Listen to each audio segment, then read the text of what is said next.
पिता की शादी को 3 साल हो चुके थे।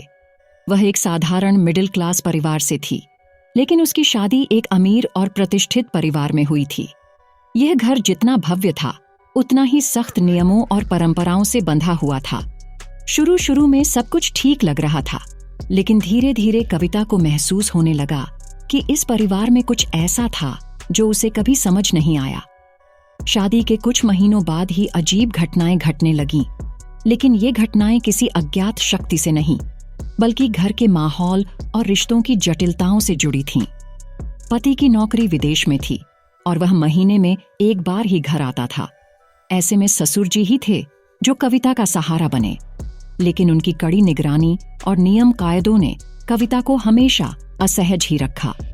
ससुर जी के अचानक देहांत के बाद कविता को घर के बाकी सदस्यों के व्यवहार में एक अजीब बदलाव महसूस हुआ। देहांत के कुछ ही दिनों बाद घर में एक ठंडापन सा छा गया था।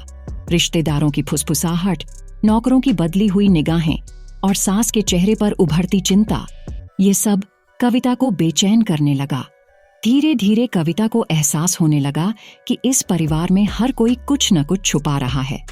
आर्थिक रूप से संपन्न इस घर में धन दौलत के अलावा भी कई चीजें थीं, जिनकी परतें समय के साथ खुल रही थीं। घर में एक अनकही कहानी दबी थी, जिसे कोई जानने नहीं देना चाहता था। एक दिन कविता ने देखा कि घर के सबसे पुराने हिस्से में, जहां आमतौर पर किसी का जाना मना था, वहां अचानक सासू माँ और देवर के बीच किसी बात को लेकर बहस हो रही थी। उन्होंने जब कविता को देखा तो तुरंत बातचीत बंद कर दी और मुस्कुराने लगे, मानो कुछ हुआ ही ना हो। इस घटना के बाद कविता का मन बेचैन रहने लगा। उसने अपनी एक सहेली से बात की जो उसे शादी के पहले से जानती थी। सहेली ने उसे बताया कि शादी से पहले इस घर के बारे में कई तरह की बातें प्रचलित थीं, लेकिन कविता ने कभी ध्यान नहीं दिया था। पति को फोन पर जब कविता ने इन बदलावों के बारे में बताया तो उन्होंने इसे सिर्फ तनाव और परिस्थितियों का असर मानते हुए उसे आराम करने की सलाह दी। लेकिन कविता जानती थी कि कुछ तो ऐसा था जिसे हर कोई उससे छिपा रहा था। कविता की शादी को 3 साल हो चुके थे। वह एक साधारण मिडिल क्लास परिवार से थी, लेकिन उसकी शादी एक अमीर और प्रतिष्ठित परिवार में हुई थी। यह घर जितना भव्य था, उतना ही सख्त नियमों और परंपराओं से बंधा हुआ था। शुरू में सब कुछ ठीक लग रहा था, लेकिन धीरे धीरे कविता को महसूस होने लगा कि इस परिवार में कुछ ऐसा था जो उसे कभी समझ नहीं आया। शादी के कुछ महीनों बाद ही अजीब घटनाएं घटने लगीं, लेकिन ये घटनाएं किसी अज्ञात शक्ति से नहीं, बल्कि घर के माहौल और रिश्तों की जटिलताओं से जुड़ी थीं। पति की नौकरी विदेश में थी और वह महीने में एक बार ही घर आता था। ऐसे में ससुर जी ही थे जो कविता का सहारा बने, लेकिन उनकी कड़ी निगरानी और नियम कायदों ने कविता को हमेशा असहज ही रखा। ससुर जी के अचानक देहांत के बाद कविता को घर के बाकी सदस्यों के व्यवहार में एक अजीब बदलाव महसूस हुआ। देहांत के कुछ ही दिनों बाद घर में एक ठंडापन सा छा गया था। रिश्तेदारों की फुसफुसाहट, नौकरों की बदली हुई निगाहें और सास के चेहरे पर उभरती चिंता, ये सब कविता को बेचैन करने लगा। धीरे धीरे कविता को एहसास होने लगा कि इस परिवार में हर कोई कुछ न कुछ छुपा रहा है। आर्थिक रूप से संपन्न इस घर में धन दौलत के अलावा भी कई चीजें थीं, जिनकी परतें समय के साथ खुल रही थीं। घर में एक अनकही कहानी दबी थी, जिसे कोई जानने नहीं देना चाहता था। एक दिन कविता ने देखा कि घर के सबसे पुराने हिस्से में, जहां आमतौर पर किसी का जाना मना था, वहां अचानक सासू माँ और देवर के बीच किसी बात को लेकर बहस हो रही थी। उन्होंने जब कविता को देखा तो तुरंत बातचीत बंद कर दी और मुस्कुराने लगे, मानो कुछ हुआ ही ना हो। इस घटना के बाद कविता का मन बेचैन रहने लगा। उसने अपनी एक सहेली से बात की जो उसे शादी के पहले से जानती थी। सहेली ने उसे बताया कि शादी से पहले इस घर के बारे में कई तरह की बातें प्रचलित थीं, लेकिन कविता ने कभी ध्यान नहीं दिया था। पति को फोन पर जब कविता ने इन बदलावों के बारे में बताया तो उन्होंने इसे सिर्फ तनाव और परिस्थितियों का असर मानते हुए उसे आराम करने की सलाह दी। लेकिन कविता जानती थी कि कुछ तो ऐसा था जिसे हर कोई उससे छिपा रहा था। क्या ससुर जी की मौत का कोई गहरा राज था? क्या इस परिवार में कुछ ऐसा था जो बाहर की दुनिया से छुपाया जा रहा था? कविता के सवालों का जवाब उसे जल्द ही मिलना था। ससुर जी के देहांत के बाद घर में जो माहौल था, उसने कविता को भीतर तक झकझोर कर रख दिया था। पहले जो परिवार एकजुट नजर आता था, अब उसमें अजीब खामोशी और असहजता आ गई थी। सासू माँ हमेशा खोई खोई रहती, देवर हर समय फोन पर किसी से धीमी आवाज में बातें करता रहता और नौकरों के चेहरों पर भी एक अजीब डर सा था। कविता ने कई बार सास से इस बदलाव के बारे में पूछा, लेकिन हर बार उन्हें यही जवाब मिला, सब ठीक है, तुम फालतू चिंता मत किया करो। लेकिन कविता जानती थी कि कुछ तो ऐसा था जिसे जानबूझकर उससे छुपाया जा रहा था। एक दिन घर के स्टोर रूम में सफाई करते वक्त कविता को एक पुरानी डायरी मिली जिसमें कुछ पन्ने फटे हुए थे। यह डायरी ससुर जी की थी। कविता ने उसे ध्यान से पढ़ना शुरू किया। ज्यादातर पन्नों में बिजनेस से जुड़ी बातें थीं, लेकिन कुछ पन्नों पर अजीब संकेत थे। कुछ नाम, कुछ तारीखें और एक जगह का जिक्र, कोठी नंबर 17।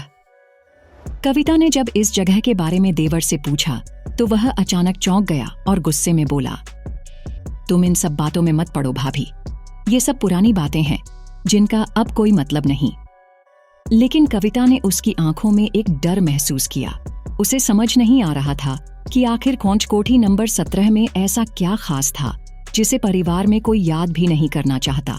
उसने खुद उस जगह के बारे में जानकारी निकालने की ठानी। अगले दिन वह पास की एक दुकान में गई, जहां पुराने समय से काम करने वाला दुकानदार इस परिवार को अच्छी तरह जानता था। जब कविता ने कोठी नंबर 17 के बारे में पूछा तो दुकानदार ने कुछ देर सोचा और धीरे से बोला, बहू जी, उस जगह का नाम मत लो। बहुत साल पहले उस कोठी में कुछ ऐसा हुआ था जिसके बाद से आपके परिवार ने वहां जाना ही बंद कर दिया। कविता की जिज्ञासा और बढ़ गई। वह दुकान से लौटते वक्त रास्ते में ही सोचने लगी कि आखिर ऐसा क्या राज था जो हर कोई छुपा रहा था।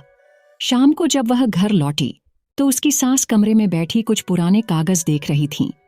कविता ने धीमे स्वर में कहा, माँ जी, कोठी नंबर 17 के बारे में कुछ बताइए ना।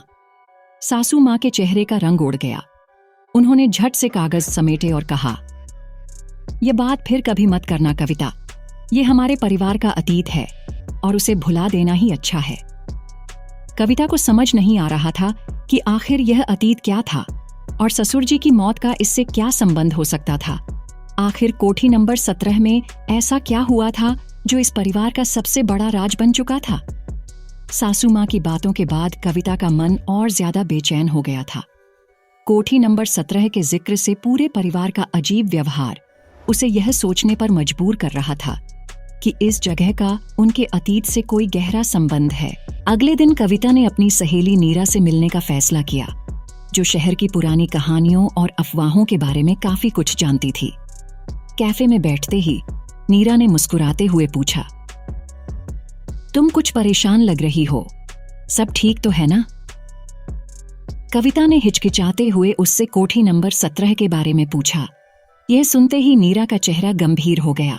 उसने इधर उधर देखा, फिर धीरे से बोली, तुम्हें पता नहीं है क्या? कोठी नंबर 17 वो जगह है जहां तुम्हारे ससुर जी का एक पुराना बिजनेस पार्टनर रहता था। सुना है कई साल पहले वहां किसी बड़ी धोखाधड़ी का मामला सामने आया था, जिसके बाद उस कोठी को हमेशा के लिए बंद कर दिया गया। धोखाधड़ी? कविता ने आश्चर्य से पूछा। नीरा ने आगे बताया, हाँ, कहा जाता है कि तुम्हारे ससुर जी और उनके बिजनेस पार्टनर के बीच किसी डील को लेकर अनबन हुई थी। उसके कुछ ही दिनों बाद तुम्हारे ससुर जी ने उस बिजनेस पार्टनर से सारे रिश्ते तोड़ लिए, लेकिन इसके पीछे की असली वजह कभी किसी को नहीं पता चली। क्या परिवार के लोग इसलिए इस बारे में बात करने से बच रहे थे? उसने खुद उस जगह को देखने की ठानी। अगले ही दिन वह घर से बाहर जाने के बहाने से कोठी नंबर 17 पहुंची। वह एक पुरानी और जर्जर इमारत थी जो अब वीरान पड़ी थी। चारों ओर धूल और जंग लगे ताले देखकर साफ था कि वहां कई सालों से कोई नहीं आया था। कविता ने इधर उधर देखा और गेट के पास पहुंची। तभी उसे एक बुजुर्ग आदमी दिखा जो कोठी के बाहर एक बेंच पर बैठा था।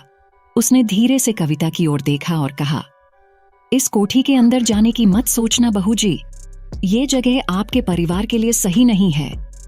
कविता चौंक गई और बोली, आप कौन हैं? और ऐसा क्यों कह रहे हैं? उस बुजुर्ग ने गहरी सांस ली और कहा, मैं इस कोठी का पुराना चौकीदार था। मैंने सब कुछ अपनी आंखों से देखा है। इस कोठी ने कई रिश्ते बिगड़ते देखे हैं और तुम्हारे ससुर जी भी उन्हीं में से एक थे। अगर तुम सच में जानना चाहती हो तो अपने परिवार से ही पूछो, बाहर वालों से नहीं। कविता को समझ नहीं आ रहा था कि अब वह क्या करे। वह वापस घर लौट आई, लेकिन उसके मन में चौकीदार की बातों ने एक नया सवाल खड़ा कर दिया था। उस रात कविता ने सोचा कि अब समय आ गया है कि वह अपने पति से इस बारे में खुलकर बात करे। उसने फोन उठाया और पति को कॉल किया। तुम्हें कोठी नंबर 17 के बारे में कुछ पता है? कविता ने सीधे सवाल किया। फोन की दूसरी तरफ कुछ देर खामोशी रही। फिर पति ने गहरी आवाज में कहा, कविता, मैं चाहता था कि तुम इन बातों में न पड़ो, लेकिन अब तुम्हें सब कुछ बताना जरूरी हो गया है। मैं जल्द ही भारत आ रहा हूं, तब सब समझाऊंगा। फोन कट गया, लेकिन कविता के मन में अनगिनत सवाल थे। आखिर सच क्या था? पति के फोन पर मिले जवाब ने कविता को और ज्यादा उलझा दिया था। उनके स्वर में एक अनकहा डर और झिझक थी, जो इस बात का संकेत दे रही थी कि कुछ तो ऐसा था जिसे उससे जानबूझकर छुपाया जा रहा था। उसने तय कर लिया कि अब वह खुद इस रहस्य की तह तक जाएगी। अगले दिन कविता ने घर के पुराने कागजों को खंगालने की सोची। उसने स्टोर रूम में रखी अलमारी से फाइलें निकालीं और एक एक करके सब कुछ देखने लगी। कई दस्तावेज बिजनेस से जुड़े हुए थे, लेकिन एक पुरानी फाइल पर कविता की नजर पड़ी। उस फाइल पर लिखा था, कोठी नंबर 17, अनुबंध और विवाद। कविता ने घबराते हुए फाइल खोली। उसमें पुराने बिजनेस डील्स, संपत्तियों के कागजात और कुछ हस्तलिखित नोट्स थे। सबसे चौंकाने वाली चीज थी एक कानूनी नोटिस, जिसमें लिखा था कि कोठी नंबर 17 की संपत्ति को लेकर ससुर जी और उनके बिजनेस पार्टनर रमेश गुप्ता के बीच बड़ा विवाद हुआ था। कविता के हाथ कांप रहे थे। उसने देखा कि नोटिस के साथ एक खत भी था, जिसमें लिखा था, अगर तुमने यह सौदा रद्द किया तो इसके अंजाम बहुत बुरे होंगे। तुम्हें इस परिवार के लिए बहुत कुछ खोना पड़ेगा। कविता को समझ नहीं आ रहा था कि इस खत के पीछे किसका हाथ था। उसने फाइल को वापस रख दिया और चुपचाप अपने कमरे में चली गई। अब उसे यकीन हो गया था कि ससुर जी की मौत का संबंध इसी कोठी से था।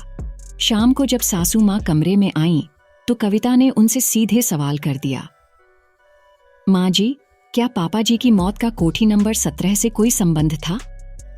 सासू माँ के चेहरे पर डर साफ झलकने लगा।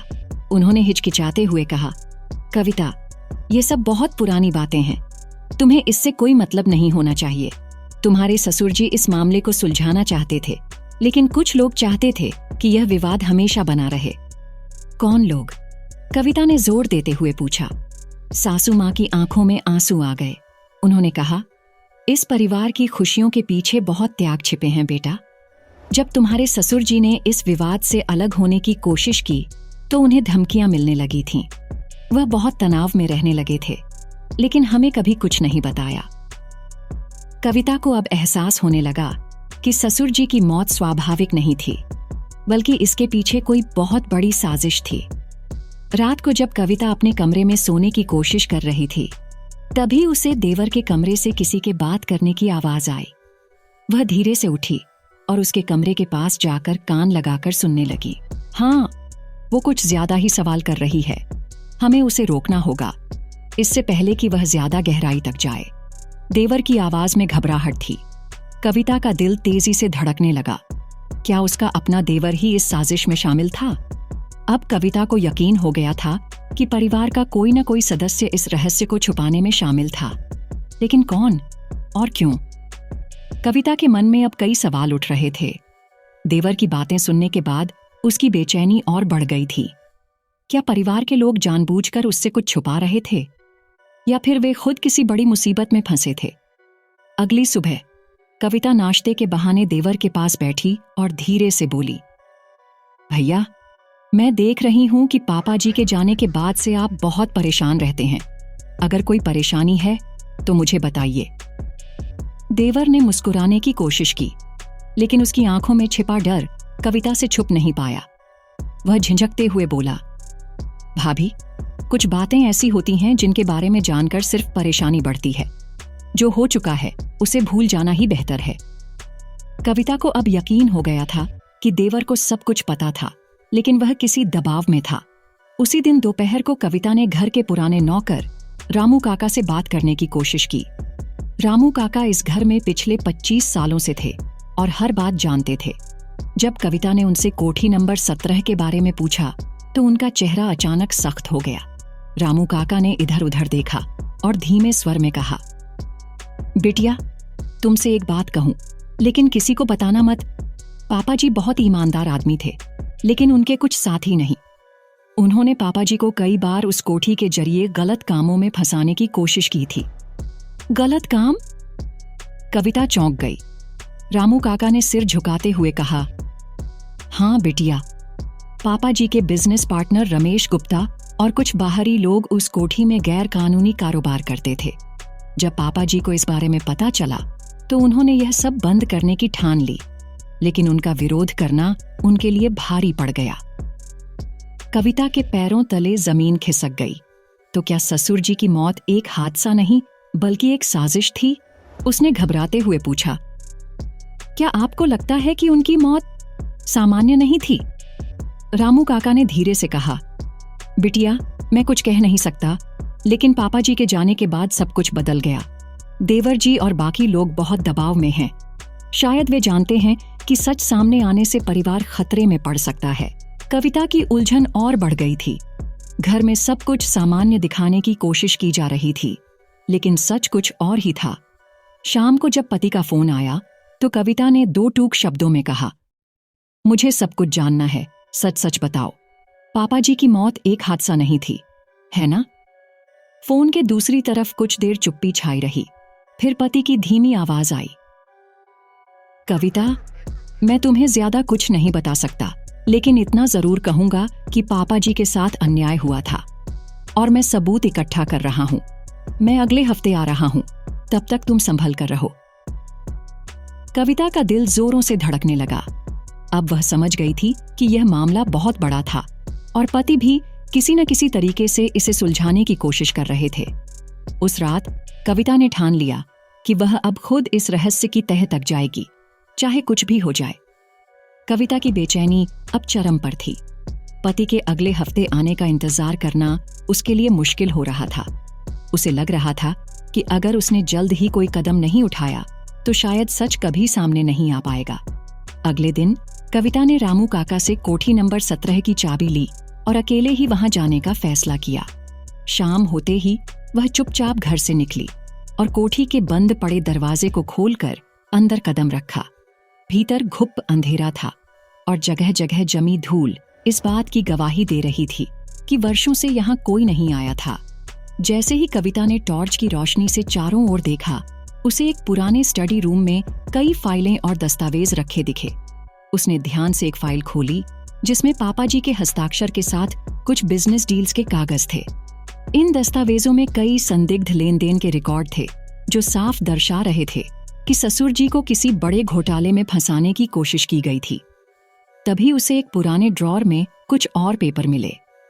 इनमें सबसे चौंकाने वाली चीज एक चिट्ठी थी जो पापा जी ने अपने सबसे करीबी दोस्त को लिखी थी। मुझे डर है कि रमेश गुप्ता और उसके लोग मुझे इस बिजनेस से हटाना चाहते हैं। मैंने उन्हें गलत कामों से रोकने की कोशिश की थी, लेकिन अब वे मुझे धमकी दे रहे हैं।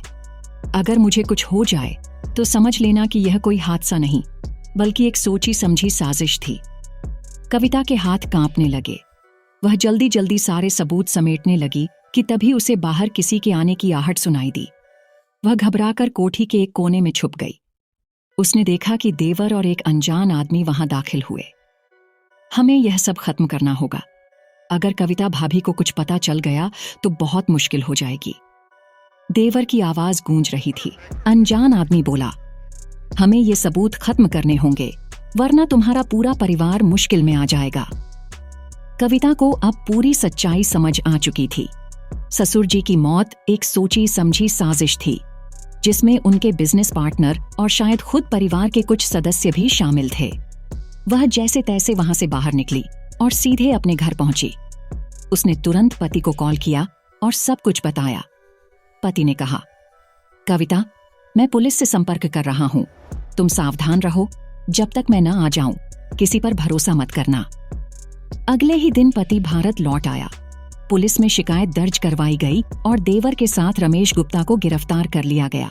जांच में सामने आया कि ससुर जी की मौत एक साजिश थी, जिसमें उन्हें धीमे जहर देकर मारा गया था ताकि वे इस घोटाले के खिलाफ कुछ न कर सकें। कविता ने हिम्मत से सच को सामने लाकर अपने परिवार के सम्मान को बचा लिया था। हालांकि इस सफर में उसे कई मुश्किलों का सामना करना पड़ा, लेकिन उसने हार नहीं मानी।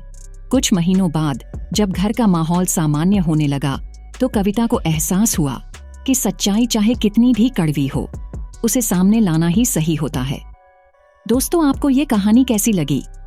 कमेंट में जरूर बताना और वीडियो को एक लाइक करके चैनल को सब्सक्राइब कर लें और बेल आइकन को भी ऑन कर लें ताकि आने वाली वीडियो की नोटिफिकेशन सबसे पहले आपको मिलते हैं अगली वीडियो में। तब तक के लिए